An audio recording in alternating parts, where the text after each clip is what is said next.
As I mentioned last class, there are three major questions that will determine how this war is fought, what this war will end up looking like, and how the world will change. And as I discussed last class, I'm making three predictions about this war. The first is the United States will use ground troops. And this will mean that Donald Trump will institute a national draft. Okay? That's the first prediction. Second prediction is that Israel and the United States will not use tactical nuclear weapons in this war. Number three is that the Al-Aqsa Mosque, the third holiest site in the Islamic world, will be destroyed during this war. Okay, so last class I explained my analysis and my reasoning for my first two predictions. Today I'll explain my third prediction. But before we start, I just want to look at some videos, okay? So you understand some of the context, some of the players in this war. All right, so this is Senator Blumenthal of Connecticut, and he is one of the 100 members of the US Senate. He's also one of the members of the Gang of Eight. Now, when you are fighting a war, the White House has responsibility to report its objectives, its purpose, how the war is progressing to 8 members of Congress in a confidential setting, okay? And this is Senator Blumenthal after he's been debriefed by the White House. Okay, and this is what he has to say about the progress of the war so far. I emerged from this briefing as dissatisfied and angry, frankly, as I have from any past briefing in my 15 years in the Senate. I am left with more questions than answers, especially about the cost of the war. My questions have been unanswered, and I will demand answers because the American people deserve to know. And I guess I am most concerned about the threat to American lives of potentially deploying our sons and daughters on the ground in Iran. We seem to be on a path toward deploying American troops on the ground in Iran to accomplish any of the potential objectives here. And there is also, as disturbingly as anything else, the specter of active Russian aid to Iran, putting in danger American lives. All right, so three things to take away from his talk with reporters, okay? The first thing is the administration, Donald Trump, the White House, has not articulated a budget. How much will this war cost? Which means that this is an open-ended war. We don't know when this war will end, and so we don't know what the commitment is, and so we don't know how much this war will cost, okay? That's the first point he makes. The second point he makes is we are on a path towards the deployment of ground troops in Iran, okay? And that basically means a national draft. And the third thing that's crucial is he says that they know for a fact that Russia is already involved in this war, aiding Iran, okay? So that's the three main takeaways from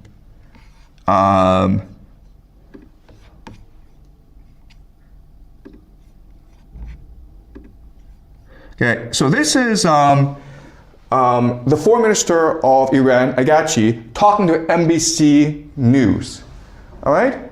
And NBC News is gonna ask Agachi, hey, there's talk in the United States already of ground troops being used against Iran, okay? Now I want you to observe his response and then the response of the journalist. President Trump has not ruled out boots on the ground in Iran. Are you afraid of a U.S. invasion in your country? No, we are waiting for them. You were waiting for the U.S. military to invade the ground troops? Yes, because we are confident that we can confront them, and that would be a big disaster for them. Okay, you understand? Okay.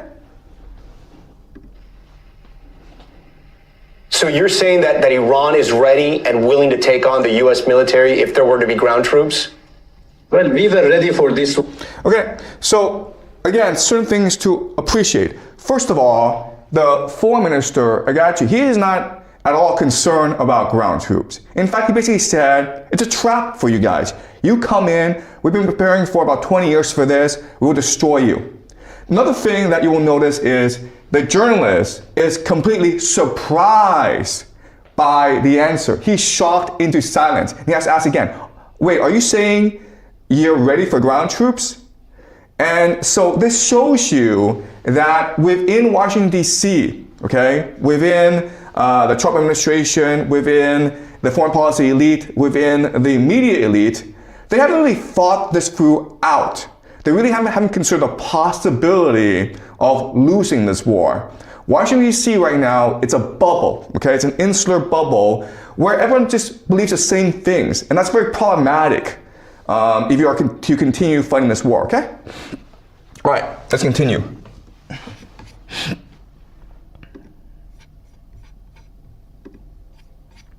Okay, this is Rabbi Schneerson. And he is the leader, or he used to be, he's died, but he used to be the leader of an organization called the Shabbat Lubavitch. I'll be talking more about Shabbat Lubavitch as we go along, okay? But I introduce you to him now. This is year 1990, and he is talking to Benjamin Netanyahu, who is a young and upcoming politician in Israel, okay? And so let's look at the conversation.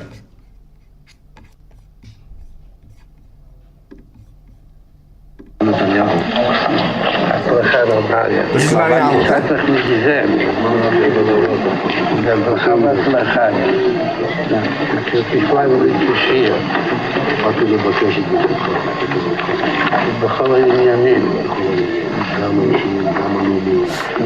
מה שישראל לאחרונה נתפסו כמה עניינים. מה שרואה עוד, וגם משהו שעדיין משאיר ליבו. אז הייתה משהו במה ידיעתו. עושים.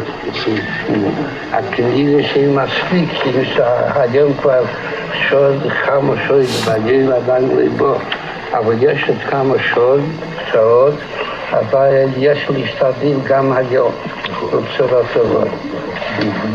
Okay, so what's going on here? Okay, so as an up-and-coming politician, Netanyahu is going to the rabbi, and the rabbis are the most powerful people in the Jewish society. He basically says, will you give me your blessing? Will you support me in my political endeavors?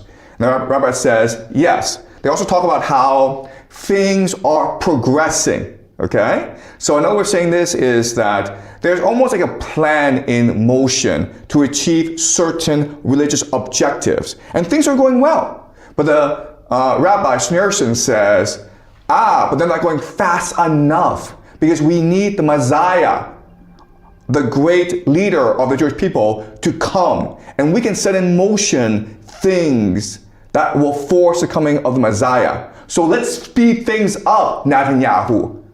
Okay? So what this is, I'll explain later on, okay? But I want you to be aware of this, who these people are. Rabbi Schneerson is very important for our story. And Netanyahu, of course, is the current Prime Minister of Israel. All right, let's continue.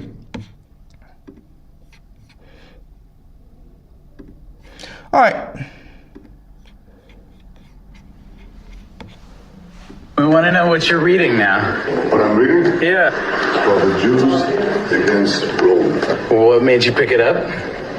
Well, we lost that one. I think we have to win the next one. We want to know what you're reading now. Okay. All right, so that's a very quick exchange, okay? So a journalist is asking Benjamin Netanyahu, what book are you reading now? And he says,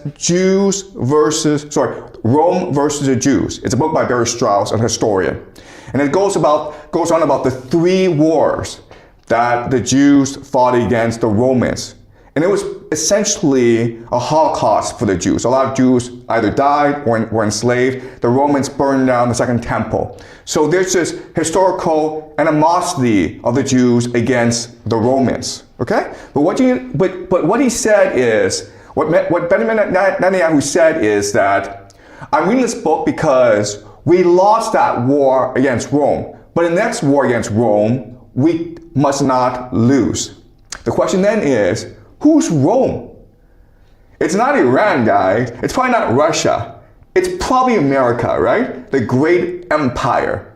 So this is strange because Israel is the ally of America in this war. But Netanyahu is saying that, no, our real enemy is Rome. And that's what we must prepare for, okay? So I want you guys to keep this in mind. All right, this is Peter Hegseth, who is the Secretary of War for Donald Trump, okay? And this is the year about 2018, where he is in Jerusalem and he's talking to Christian Zionists, okay? Who these people are, I'll explain later on, okay? But let's listen to his speech really quickly. And I and others had a chance to go see the Western Wall of the Temple Mount, the Western Wall tunnels, so much of the old city. And as you stand there, you can't help but behold the miracle before you. And it got me thinking about another miracle that I hope all of you don't see too far away.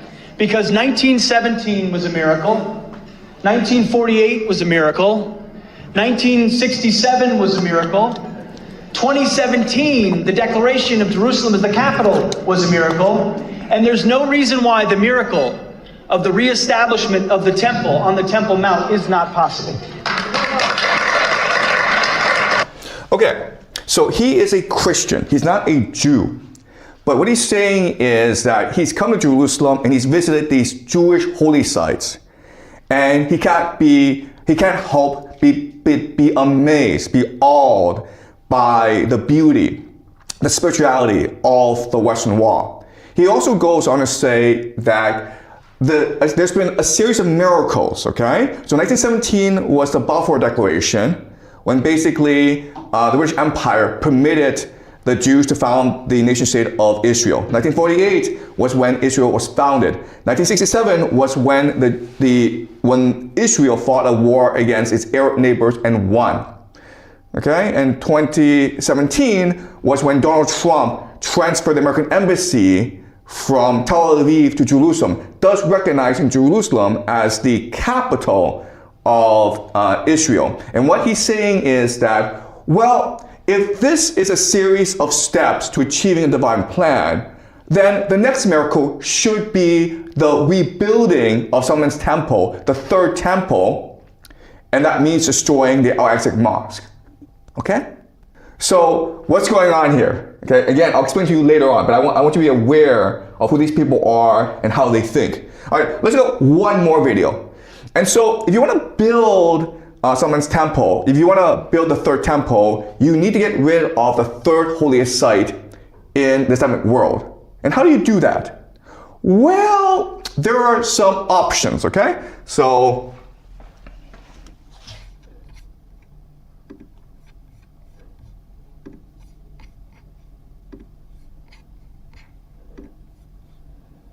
missiles will hit the mosque and clear the place for the third Bet HaMikdash. That could also be a miracle. If it was up to me, the last time when they shot hundreds of missiles, I would pretend that one missile came from Iran and shoot it down. You know, then all the Arabs will go against Iran, it will be the end of the problems. You make them fight with each other, this bunch of lunatics. Never too late, you deal with a bunch of cowards. Okay, so this is a rabbi in Israel. He's saying how last year, during the 12-day war in June, Iran was firing missiles at Israel. And what he's saying is, that was an opportunity for us to pretend that Iranian missile hit the Dome of the Rock, the Al-Aqsa Mosque, thus destroying it. And then the Arabs will blame the Iranians, and the Arabs will go to war against the Persians. And then we can just sit back and laugh at these lunatics. Okay?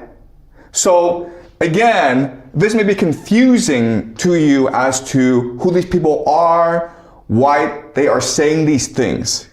All right? But now what I'm going to do is explain to you what is really going on. Okay? And I keep on saying this, but it is hard from a geopolitical perspective to explain this US-Iran war. You have to look at the religious perspective, okay? The religious angle, and that's what I want to focus on today.